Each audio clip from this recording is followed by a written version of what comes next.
سیانزامین پێشانگەی نێودەوڵەتی سلێمانی لە ڕەوشێکدا کرایەوە کە ماوەی زیاتر لە 4 ساڵە قەیرانی دارایی تەنگی بارێمی کوردستان هەڵچنیوە، بەڵام پێشانگاکە دەرگایەکی نوێی بەڕووی پەیوەندیە بازرگانی و ئابوووریەکانی نێوان هەرێم و وڵاتانی دراوسێدا کردەوە.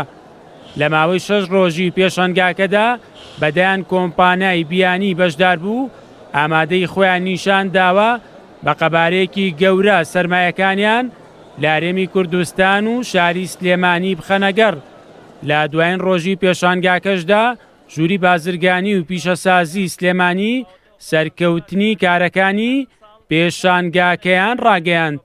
وەکو ئاستی پێشەنگاکە تا ئێستا وەکو ئامار لەبەردەستمانە زۆر باشە و زۆر باش بەڕێوە چووە. هیچ کۆمپانیایەک لەو کۆمپانیانێکەوە هاتوونەتە ئێرە و بەشداریان کردووە بەبێ گرێبەست نەچوونەتە دەرەوە. 35 بۆ 40 هەزار کەس ڕۆژانە هاتوچۆی معرەزەکەی کردووە و سەردانی معرەزەکان کردووە.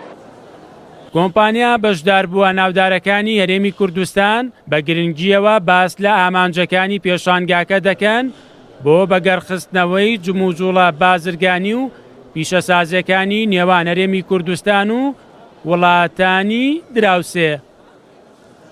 کردنەوەی هەر پێشەنگایە گرنگی خۆی هەیە لەبەرەوەی زۆترین کۆمپانیا بەشداری تیاکاوە، زۆترین میوان ڕووەکاتە پێشەنگاکە. ئێمە لە ماوەی 6 ڕۆژی پێشەنگاکە توانیمانە زۆرترین دیداری بازرگانی بکەین لەگەڵ کۆمپانیاکان لەگەڵ میوانانەی هاتوونەتە ئێرە و هیوادارین ئەم دیدارە بازرگانیانە نەتیجەی لێ بێتەوە کە بتوانین کۆمەڵە گرێبەست بکەین لەسەر ئەساسی ئەو دیدارە بازرگانیانە.